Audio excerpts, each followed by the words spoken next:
Break a leg, boys. Here we go.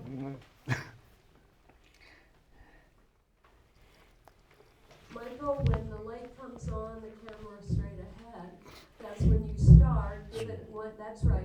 Give it a beat and then start speaking. And you have your teleprompter right there, so but you can ad lib, of course.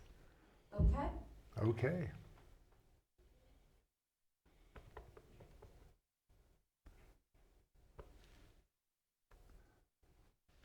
Hi, I'm Dr. Michael Hoyt. I'm a clinical... Hi, sorry, you're looking at the wrong teleprompter. Look at the camera with the light on.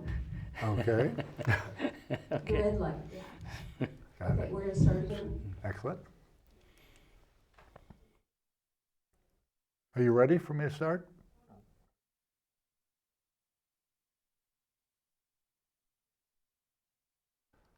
Hi, I'm Dr. Michael Hoyt. Hi. Wait, sorry. How will I know when to start? Will the light flicker or the numbers? When the light of the camera that you're looking on comes on. It's on red now. Oh, it is on. When it comes on, you take a beat and start. Yeah, it's been on for a while, and the numbers. Oh, okay. Now she turned it off. We'll begin now. When the light comes on with the camera that you're looking at, Got it. as we start the time all over again, then give it one beat and start speaking, okay? Sure. All right.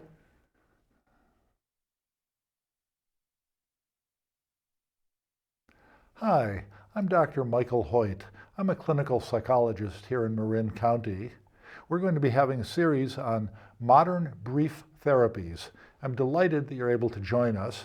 And with us today are two of my colleagues, Dr. Terry Suhu and Dr. Eric Greenleaf. Terry, tell us something about yourself. Well, I've been practicing psychotherapy for over 20 years and then moved into teaching at the university level. So I'm a full-time faculty person at Cal State East Bay in their MFT program, and I'm also the clinical director of MRI in Palo Alto. And how about you, Eric?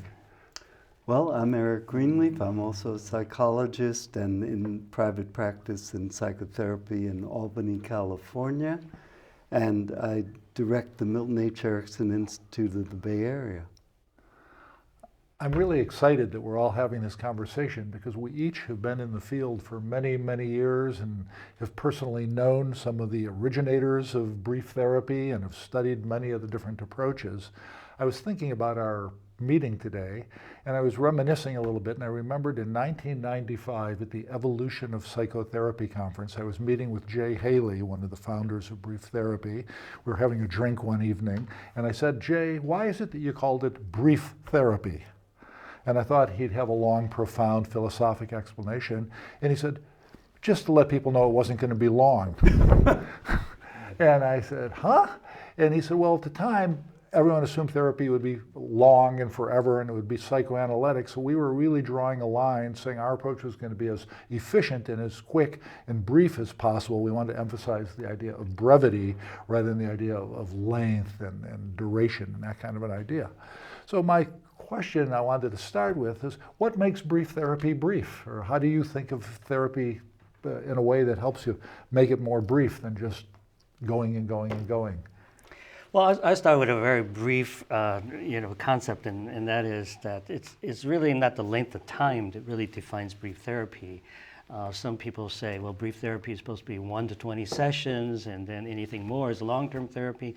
I think that's an artificial restriction or framework. I think a more useful framework is to think of it as how you conceptualize human problems.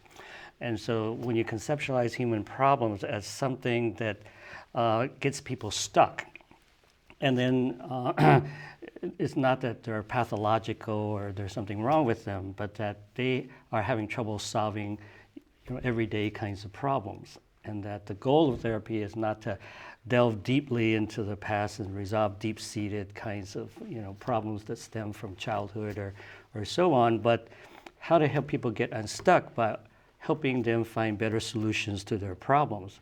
And with that focus, then therapy just naturally becomes more efficient and briefer. So it's really how we see human problems, and therefore how we see solving of human problems that defines brief therapy. So you look at it as looking for solutions and solving problems rather than looking for underlying causes or childhood damage and, Yes. and things like that. Right. Yeah, it's, I think, a commonplace in everything except 19th century forms of psychotherapy, that the explanation of the origins of the problem and the directives that lead to a solution are in different worlds. Could you explain what? Yeah, I could. If I broke the cup and I was in psychoanalysis, I would discuss how I came to do it based on models in my family of origin. So my father was very precise, his rebellious son clumsy on purpose, and hence Dr. Greenleaf breaks the cup. And now we've described the problem, and that's meant to be the solution in analytic therapies. Because now in relationship with my analyst, I will imagine he's the precise father and I'm the clumsy teenager, and we will analyze the transference, and I will be relieved of the relational burden that led to the symptomatic expression. That's longer-term therapy. Brief therapy, you might want to teach me something athletic about holding on to heavy objects and moving them through space as a way of resolving my problem, getting me unstuck, as Terry was saying. That, in my mind, connects with something you wrote in this fine book of yours. I just wanted to read you a sentence and ask you to comment on it. The book, The Problem of Evil by Eric Greenleaf, excellent book. And you wrote on page 4, in the situations that patients bring to therapy, it is not important that we try to determine what the situation means, so long as we are capable of acting to resolve it. Yes. So is that the idea in brief therapy? We're trying to resolve the problem as it's presented, rather than figure out what it means or some deeper. Or it's cause. If I'm driving my car and it's wet weather, and I don't see a submerged object, but I feel it, I can't stop, get out of the car, go searching for the object, determine its origins, and still drive safely. And what I'm trying to do is drive safely. So the solution will be described as turning in the direction of the skid. The problem is described as a buried object invisible under some standing water. And they're very different realms of discourse. Well, let me give you another example. I think that oftentimes, for instance, a client would come in and say, I have real difficulties dating, and so oftentimes the therapist might, analyze, well, it's a deep-seated childhood trauma or deep-seated, inability to form attachments or feeling safe in relationships and so on and so forth. So either you could take a kind of a deep analytical kind of approach where you go back into your childhood and sort of resolve whatever the conflict is that creates that sort of stuckness, or you could teach technical skills about how to date, how to talk to women, so how to communicate more effectively, and so on and so forth. So my view is that is not that one therapy fits all. There are people who can benefit from all of those things, and so we're not saying that only brief therapy works for everybody. But if you want to help somebody in a more efficient, quicker way, then brief therapy can help without all that. That brief therapy can really focus on what is the nature of the fear that's blocking the ability to have relationships. And the idea of then practicing overcoming the fear, and that practice actually breaks up some of those kinds of patterns and gets people on with their lives much, much quicker. And the idea from, as you've written about, Michael, the brief therapy notion or systematic therapy, strategic therapy, is that failed attempts to solve problems constitute problems. And so the idea that I'll keep trying this and something different will happen is different from what Terry was saying. Suppose I try this and I track it with my eyes and I learn dating behavior and it's more successful, then I'm less fearful. So you're touching on two things. One is the attempted solution often perpetuates the problem. You try to force yourself to go to sleep or force yourself to be spontaneous or something, and the more you force, you can't do it. But then the other is also, there's an old saying, if you don't change directions, you're going to wind up where you're heading. If you don't do something different, it's more of the same.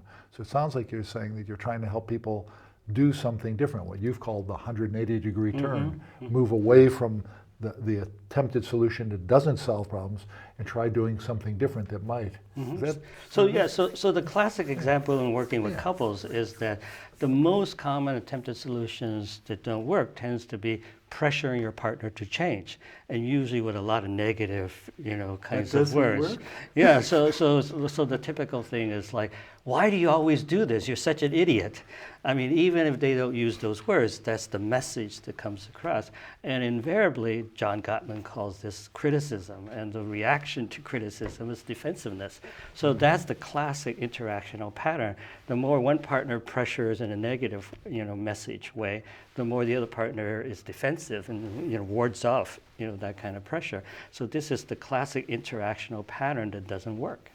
This is like something Michael wrote about traditional therapy, that opposition breeds resistance. Yes, exactly. yeah. And I've often said that across the way from every resistant patient, you'll find a stubborn therapist. Yes. Insistence produces resistance. Imposition produces opposition, and push produces pushback. Yeah. Yes. If you try to force it on somebody, it's not by invitation or not open to it. All they're going to do is resist. You're going to make things worse. And I think that's where a lot of the art of therapy comes, of knowing how to package or how to present something in a way that the person can accept it, unwrap it, and receive it, rather than they feel they're being made wrong or they're being told there's a better way, they must do this. Yeah. So the important concept that is not that one person or both of them are pathological or defective, or they have trouble with intimacy, or they're constantly pushing each other away. I mean, that may or may not be happening, but that's not the key issue that we focus on. What we focus on is the interactional pattern that's keeping people stuck. And when you help people free themselves from the interactional pattern, and you help them create new patterns or new interactions that bring them together rather than drive them apart, then the way I conceptualize it is that relationships are the arena by which we try to work through some of these kinds of issues. But working through doesn't mean to go back to the past. Working through means trying new things that work better. Yeah.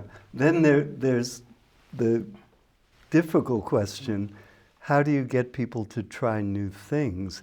And there are whimsical ways, there are kind of narrative ways that use language very heavily, where you would encourage and join the patient in making a new narrative or story about his or her life. So somebody who's been traumatized in childhood can be met with questions about what went on, who did it, where was it, how did you feel? And a therapist might greet the description of that problem. I don't know, ever since my childhood, I've been frightened, I've been angry, I've been untrusting and so on, might say, how did you survive that awful childhood? Which recognizes the client's strengths. They did survive, and it also Yeah. puts the childhood in the past in a way. We're looking at the childhood rather than you're in it. Yeah, as part of brief therapy, I'm interested in compressing the description of the problem and intensifying the emotion that goes with it, so that I can say, without hearing all the details, what a terrible childhood. How did you ever get through that? Because I'm sympathetic to all the implied and known pain.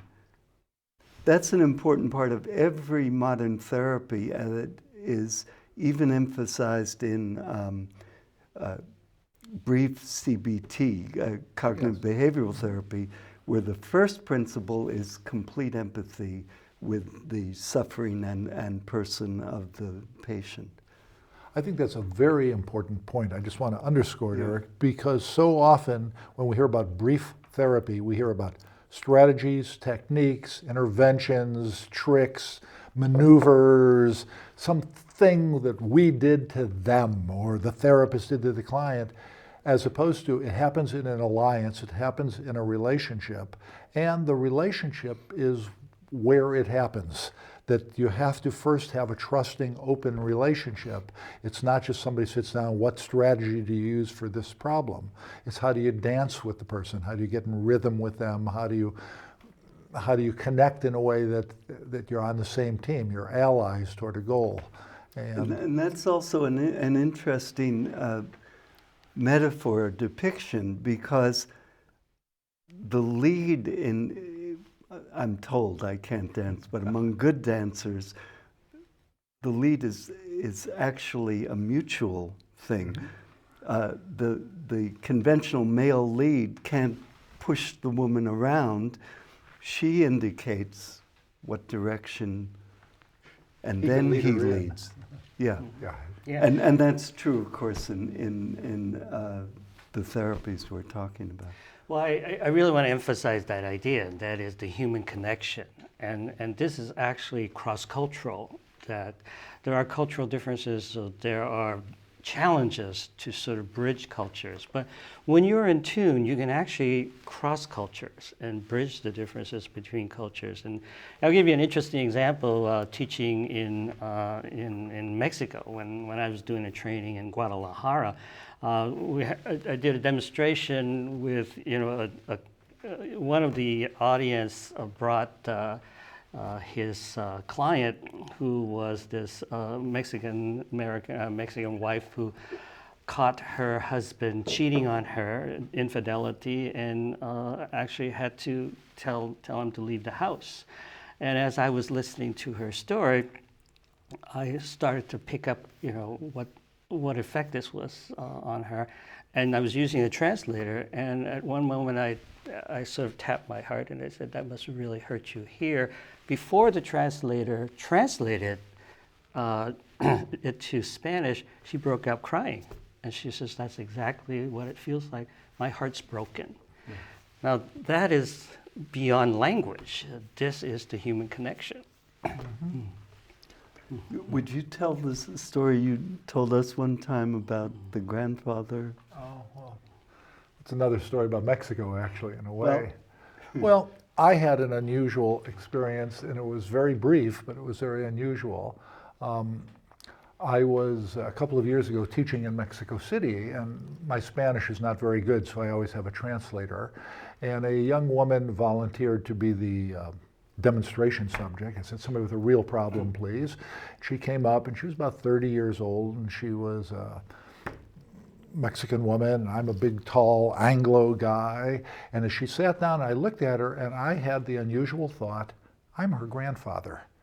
And I don't look like her grandfather, and I never had met her before. But I said to her, well, when you decided to volunteer, what were you hoping we would accomplish? What would you like to get from coming up here? And she started to describe a situation where she was always working and a type A and could never relax, and I haven't done enough, and she's always helping people, and she's writing books, and she's working on other projects, and then she's helping more, and she's exhausting herself. And as we were talking, I did a rather standard interview at the beginning, and I said, do you have an idea where all this came from? Where did you learn to do this? And she described a situation suddenly, which she had not mentioned before, about her grandfather. And her grandfather on his deathbed some years before, when she was still a girl, had made her promise him he would do whatever, she would do whatever she ever possibly could to help people. There's so much suffering in the world and people need so much help and you have to. And so she had taken it quite literally and it was exhausting herself. And as I was listening to her, I had that thought again. I'm your grandfather. Not just I feel like but I'm your grandfather. And I looked at her and I said, well, now I'm your grandfather and I want you to be happy, so I don't want you to work that hard. And she looked at me and I said, I want you to help people, but not all the time. I want you to also help yourself. You have to take care of yourself. I want you to smile and be happy more. And I said something like that. And she looked at me and she burst into tears and grabbed my hand and thanked me. And it was very dramatic. I was a little shocked by it, but no, I've never said to somebody before or since, I'm your grandfather, or I'm your mother, or I'm your cousin, or anything like that. But somehow, in the field, you could call it countertransference, you could call it relational, you could call it spiritual. I sensed something was going on, and I shared it with her. I said, when she started to talk about her grandfather, that sort of confirmed it in my mind. I said, well, okay, she's hung up or stuck because she's trying to solve this thing to keep her grandfather endlessly happy, and somehow she needs to be released from that. And I could say to her, I think you're being too hard on yourself, or do you think your grandfather really wanted you to work 24/7, 365, constantly? But it just seemed more to the point. Now, she could have just said, "Hi, you're not my grandfather," or what, and it went to a translator. I said, "I'm your grandfather. Estoy tu abuela. I'm your grandfather." These are the most difficult questions for therapists to answer, I think. If you had to bet, what's your bet on what was happening? One thing that you would, I think, be able to bet on, you got the strong feeling this young woman has to be released. Yeah. She's bound up, she's stuck, like you were saying, Terry. And what she's stuck with is a pledge of a kind. Yeah. She's determined to work endlessly for the betterment of people. But how come? I think it's very difficult to answer the question, where did the intuition come from about being her grandfather and therefore the instrument of release for her emotional suffering without changing her one bit. She's hardworking, determined, highly moral, loyal. The person didn't change. There was nothing wrong with her. The stuckness changed, as you were saying, and she was able to go on as she had before, but without distress, emotional disturbance, symptoms, so on. So something shifted for her. Yeah.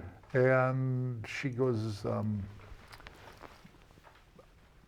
unburdened. She could be strong and smart and helpful, but not compelled. Didn't have this feeling, I have to do it no matter what I do. Her unsuccessful solution was, no matter what I do, it's not enough. And the more I do, it just shows me I could even do more. Yeah, that explains the sort of landscape of the treatment, but not the intuition to be her grandfather. Where did that come from? I really don't know. Like I said, I've never had that thought before or since. Yeah. I've had senses of things like that. Oh, this is a father transference, or oh, she's treating me like I'm her mother, or something. But I had the feeling I am her grandfather, not I'm being put in the role of, or she's treating me as though I am. I don't know where it came from. Have you had that kind of intuition with other people you're close to, like your child, your wife, friends, or not? At times, it's hard to think of a specific. It just seemed so clear to me that I almost blurted it out in this thing in Mexico. Like, I sort of hesitated for a split second, like, that's weird. Go for it. And I just decided to say it rather than, well, I wonder if this was professional and is it presumptuous? No, but the it was so strong. It was so strong. And so this always reminds me of a wonderful little book that Jung wrote about flying saucers. Oh, yeah. Which is called Something is Seen. And the epigram, he says, something is seen, we don't know what. Something is felt, where does it come from? Something is grasped or intuited. Do you have any sense about this in your own work or life? Well, I have two thoughts about this example. I mean, one thought is exactly what you're saying. There's something about being a good therapist means that you have good intuition, and it's hard to define. What is it to have good intuition and being, I call it in tune with the client. Being with the client so closely that you can sense what would be helpful to the client. The other is a little bit more controversial, and the other point has to do with the nature of influence, and that is, what is our role as therapists and how we assert influence? Jay Haley was one of the first people to say that a therapist doesn't just sit back, doesn't just constantly reflect like Carl Rogers, constantly reflects and reflects and reflects. A therapist participates, a therapist engages, a therapist asserts influence. But how that's done is much, much more complex, and this is a good example of, so when do you actually assert your influence so boldly, so directly, and say, I'm your father? That is a very bold assertion of influence. And other people would say, well, isn't that risky? Isn't that dangerous to assert that directness, that level of influence? Or would it be dangerous not to? Well, that's always the question. Chaim Ganat was a very wonderful child therapist. Once told the story that he was supervising a beginning therapist in a play session with a kid, like a 4-year-old, in Florida on a very hot day, no air conditioning in the clinic, and the window was open, and they're on the second floor. And the therapist has been taught as his sole method to reflect what the kid was doing in words. So the kid picks up a doll, and he says, oh, you're picking up the doll, with a bright tone. Then the kid tucks the doll under his arm, and the therapist says, oh, you're grabbing the doll. Then the kid climbs up on the radiator by the open window, and the therapist is starting to say, now you're climbing up, and Ganat reached over and grabbed the kid.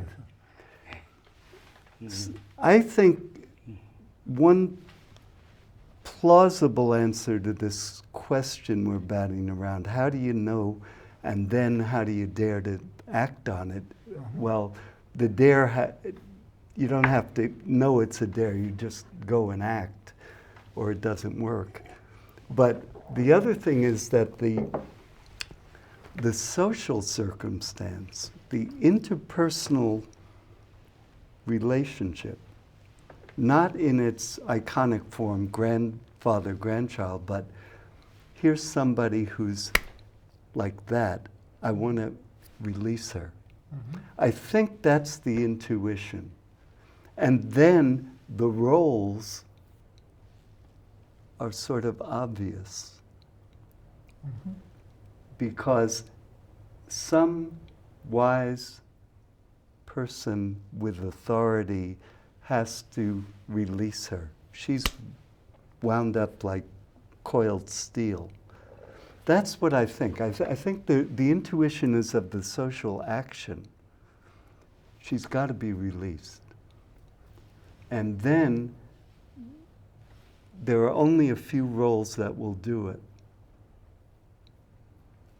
And one of them would be the next generation up, and you do know enough about the culture you were in to know that family is crucial. Elder generations are meant to be revered, and one is meant to devote oneself to the care of the older generation. So all that is kind of in the background of your She would have had miraculous to defy decision. a grandfather-like figure. Yes. I put her in a bind in a way. Yes. She'd have to say either first, no, you're not my grandfather, but no, I'm not going to respect a older person who's supposed to be a healer. Or, you know, I volunteered to be helped, and That's yet I'm right. turning down your help. It would have been difficult. Well, connected to all this is what we call therapist credibility, that Yeah. the key to influence really is how much the client attributes credibility to the therapist. So obviously you've immediately established that, and then you started to build on that as you became more and more empathic and being in tune. This is one of the things that Jerome Frank wrote a lot about there's a healing ritual, but both parties, client or patient, and the therapist, clinician, have to believe that the ritual is going to be helpful. Otherwise, they don't buy into it, whatever that ritual might be. And that's why I think I said it so firmly to her and seemed so sure of it. Oh, yes. Where if I had presented it in sort of a more vague, well, I'm just wondering if possibly you'd be willing to consider, it would have lost its impact. But think of the setting too. I mean, I've had these experiences where I've demonstrated in front of like 300 people, and the power of that group energy and the attribution of this great master is coming thousands of miles to see me and help me. The setting makes a difference, and we call this the energy level. It's the energy that really makes a difference as well. Yeah, I've noticed what you have, and everybody I think who does this, that you can get wonderful results in therapy with one person in front of a big group because they behave so well. They want to help out, and also they're pinned on you. Yes. Because who wants to look at that sea of 300 faces? So you get a wonderful and rare opportunity to present and perform intimacy in public. You get to be very close. You say, I'm your grandfather, and she cries. That doesn't happen at the supermarket, but it happens in front of a big audience. You know, it happened in this one instance, and I'm glad to talk about it. But what I want to say is most brief therapy, in my experience, is not some incredibly dramatic, unique, pull the rabbit out of the hat. How did that happen? Yeah. What's the intuition? How do you know to do that? We don't want to over-represent this as the this typical case. Right, because it seems to me, if you can imagine three circles kind of overlapping, there's one that's goals, the client's, what they want. One is the client's resources, what skills, competencies, abilities do they have. And then there's the alliance, that we have the relationship. If people could bring their resources and skills to bear and solve their problems without us, they wouldn't be there.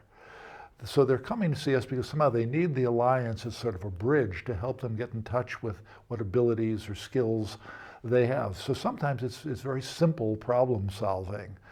There was a cartoon some years ago in the New Yorker magazine. I reproduced it in a book. But a doctor, they're in an examining room, it's a medical exam, I guess, and the doctor's looking at an x-ray. The patient's sitting there in his gown, and the doctor says, basically, there's nothing wrong with you that what's right with you can't fix. Yeah. And so our job is to look for what's right with the person, or what skills they have, what abilities, what exceptions to the problem, and how can they bring those to bear with this particular situation, this particular problem. So with the grandfather case, her resource and skill is exactly what you utilized to get a different outcome. You prescribe the symptom in a way, which is devotion to the grandfather, very hard work to help people. And the one little difference include the person with your name tag among those you help. And here's a grandfather kind of focusing you in on a promise. Yeah. Yeah. I don't want to stay too long in this case because I think that there are other cases that are probably less dramatic and more typical kinds of cases. But I want to go back to the idea of like activating strengths, because I think all of us really are committed to that idea. And what I find helpful for many clients is the idea that everybody has had strengths in order to have survived to where they are now. And what happens is that with trauma and psychological stress and negative experiences, that they get overwhelmed, they get exhausted. And what I tell clients is, it's natural for you to feel tired and overwhelmed now. It doesn't mean that you're weak.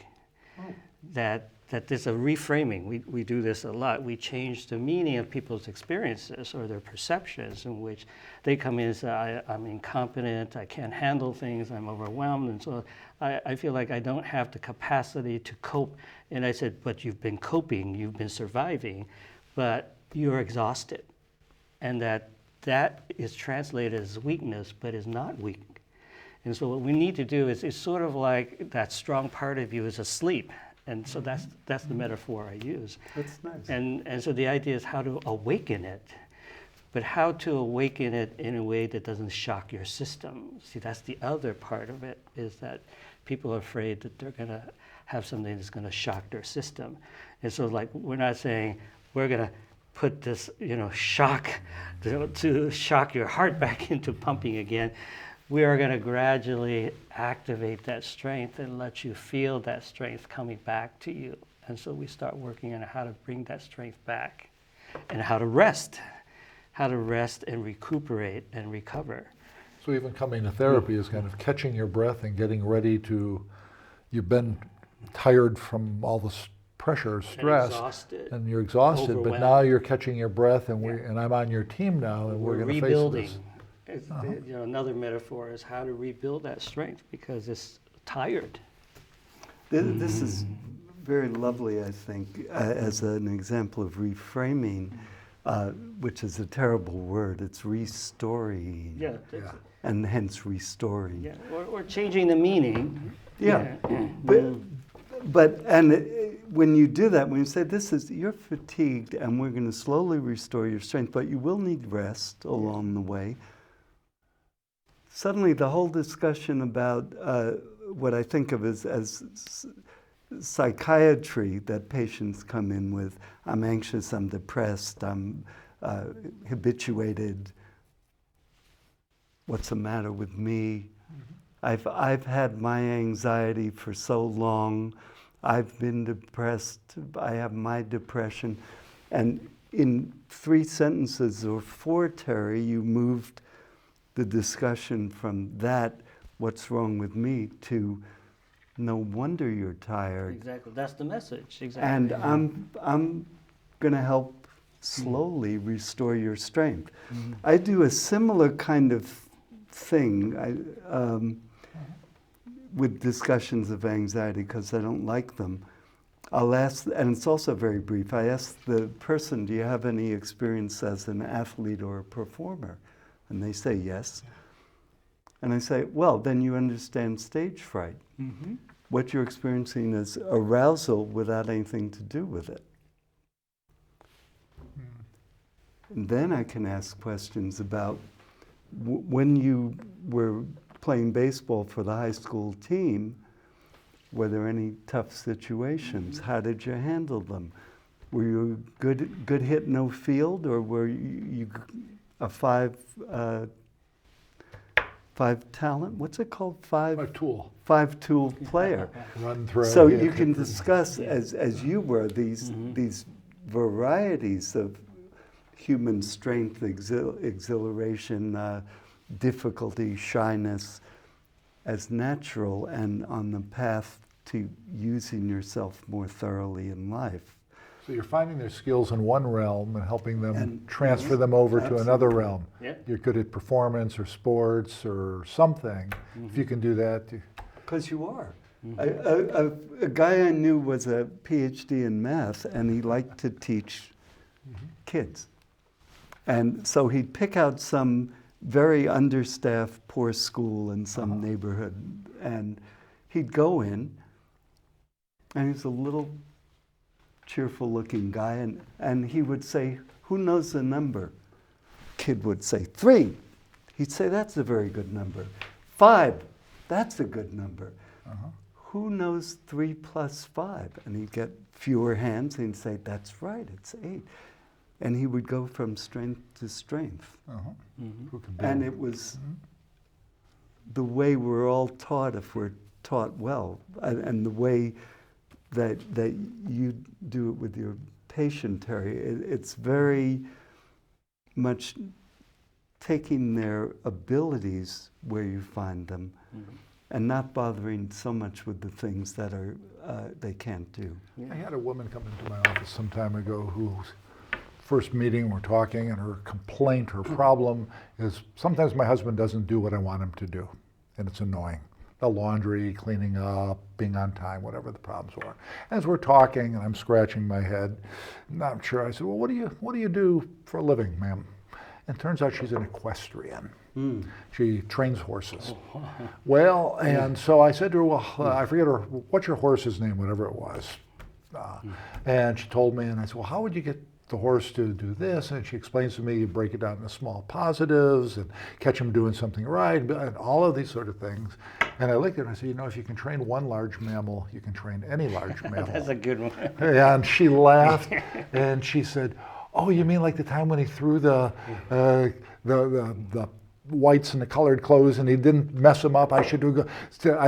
I said, "Well, you didn't praise him for that? Give him a sugar cube, give him some hay." You know, and I made a little joke about it, and she laughed, and you could just see all the little files opening her head. She knows a lot about behavior mod and shaping and training and communicating and however you want to put it, but we had to transfer her skills to another area. She found it very helpful. I said, "Would you give me a call in a couple of weeks and let me know if we should make another appointment?" She called and she said, "Things are going better, and can you give me a couple of examples?" And it was relatively easy because the skills were there to be tapped.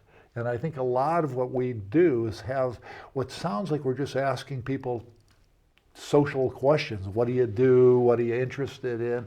Oh, you're good at noticing small details. Oh, you're good at following instructions. You're emotionally sensitive. You're good at persistence, and so we're collecting skills. That how is this somehow going to get applied to the problem? How can they use that? Well, part of that is shifting the perspective. In other words, instead of seeing the problem as there's something wrong with my husband, to actually see the problem as, but I'm skillful at helping people change or animals change, and then transferring that perspective to, therefore, I can help my husband change. It's as though people locked into the problem set, and they don't remember that they've survived trouble, they've solved problems. How'd you get to be 50 years old and never show up in my office before? Yeah. You must have dealt with a few situations. Yeah. I mean, And then you find out marvelous things. Like I discovered recently a patient of mine has been lucid dreaming since the age of 4. Interesting. And the patient's a lawyer and a very solid, logical person. What a skill that is. yeah. And I think about that in general, that I'm always amazed by competence. And I'm happy not to envy it, but just to admire it and say, wow, you can do that? You can train horses? And then, and this is part of the relational part that we're all emphasizing too.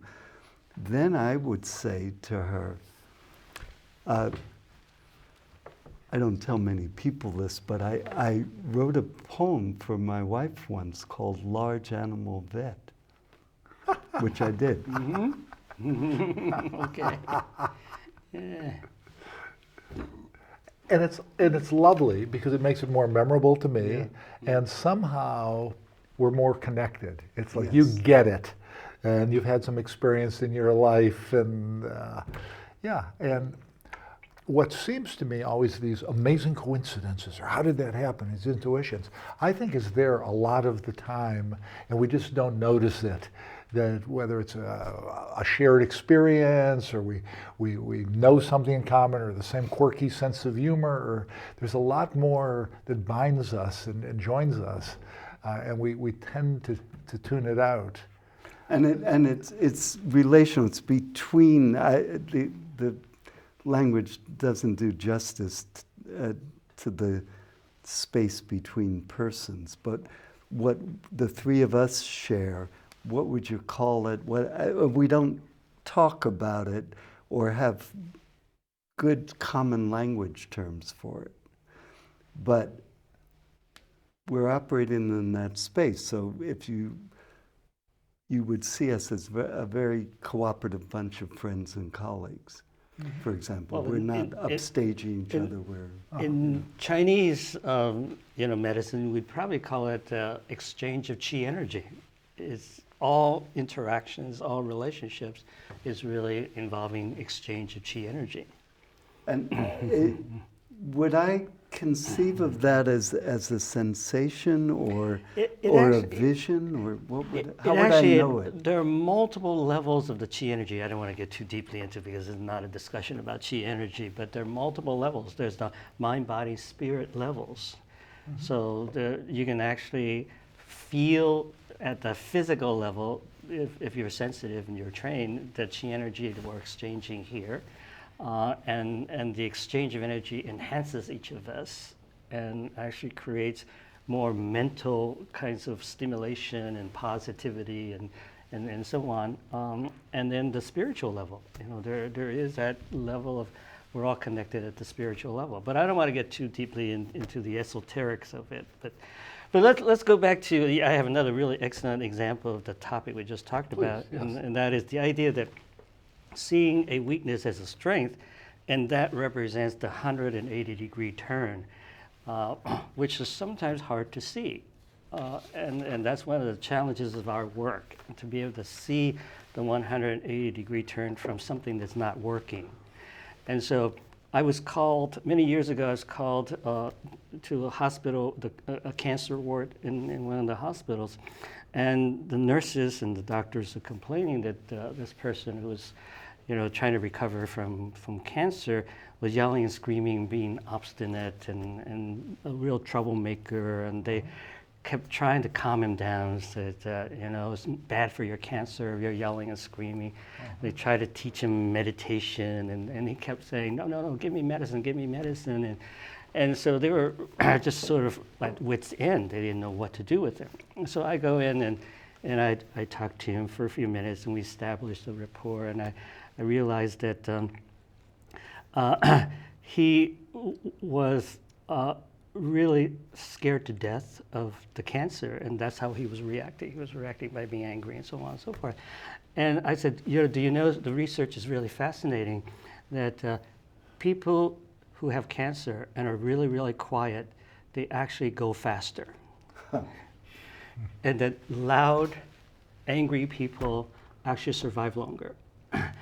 But it also has to do with how you focus your energies. And right now, you're dissipating your energy and reducing, that level.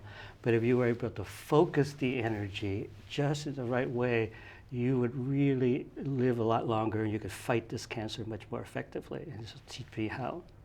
So I said, well, here's what you need to do. You need to really concentrate, you need to focus, and you need to really get just the right tone and the right loudness, because too loud is not going to work, too soft is not going to work. You got to have just the right tone, and you got to use the words that really fit you. And then we start to explore different words, and finally he says, I'm sick and tired of this bullshit, and I'm not going to put up with it anymore. And I said, how many times do you think you need to say that? He said, whenever I feel pain, I can say that. It's a great idea. Whenever you feel pain, you say exactly that. And then what we did is we brought all the nurses and doctors in, and we all said that this is what the entire hospital is going to support you in doing, is to fight this cancer, focus the energy, and fight this cancer. And he was one of the best patients they ever had because he felt this entire group support, and he was able to focus that energy. It's hard for students to think that 180-degree turn. Everybody's saying calm, calm, calm, relaxation, is hurting you, and so on and so forth. But sometimes it's the idea of how to focus the energy in a positive, constructive way is much more effective than staying calm. That's a beautiful example, and it's like Dr. Erickson's case of a kid who was embarrassed because she had a gap in her teeth, right. so he taught her to, spit water through her teeth, and it's. I think it also to do this stuff well as you do requires good peripheral vision. You were thinking about the whole social circumstance, the doctors and nurses who were plagued by this difficult patient, the patient who was getting more and more isolated and scared, the other patients who were getting upset and saying, why can't you shut them up? So the whole social atmosphere was broken. And what you did brought everyone back together in their original goal, which is we're here all together to ease the suffering and help the healing of everyone in the ward. And as Terry described it, activate the client's, the patient's strengths. Yes. Using what he does. You get mad and you curse and all that, that's good, but you need to do it in a certain way to make it work for you rather than just use the word dissipating, rather than just wasting your energies on it. Yeah, so that in the energy terms that you favor, you focus the energy, put it in a good direction, and then add to it. You added everyone's chi, everyone's healing intent, and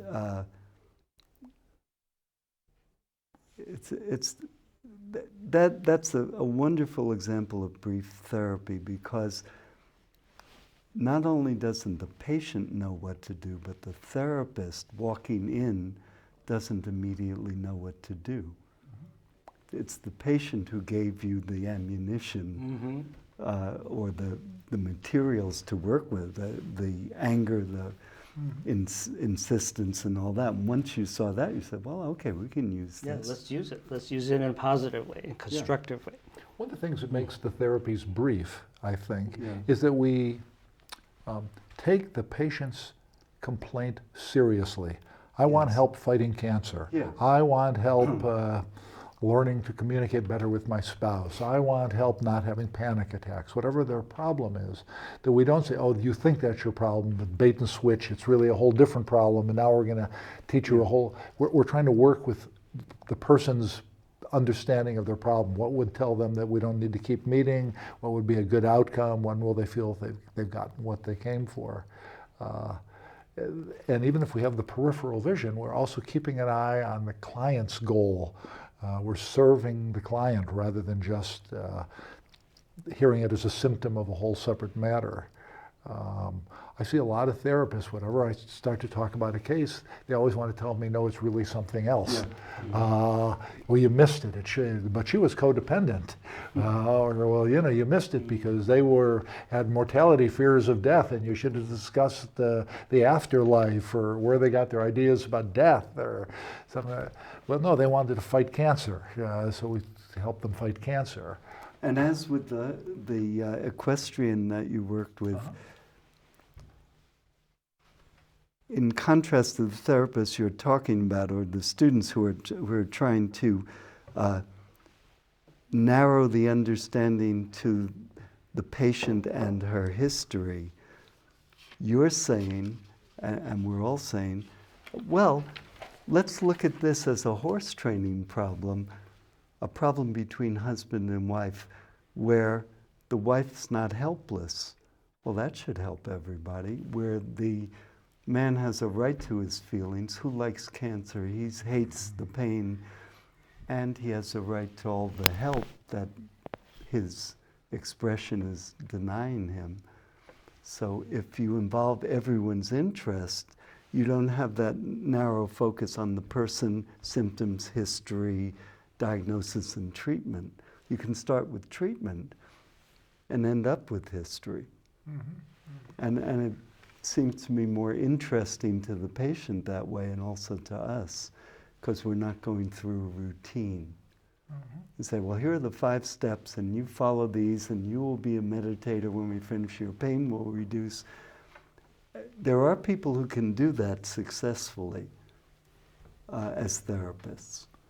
But all the ones I see who give presentations and stuff tend to be much more on the psychodramatic line, no matter what they say they're doing. And they're involving other people, they're taking roles, they're encouraging big expression of emotion and shifting it. There's a lot of stage management or social management. I'm noticing the time. Were we supposed to wrap things Yeah, up at a we're certain good. time? We're good. Oh, okay. Yeah, we're good. We've just a few minutes. But thank you Okay. for my. It's an occupational hazard, right? Yeah. We all work Yeah, on right, it. right, 50-minute yeah. hour. Well, I think one of the, I'm kind of returning to something, hearing what you're saying, but returning, I think one of the risks of talking about brief therapy is we can all present a very interesting, dramatic, clever, what I call pull the rabbit out of the hat.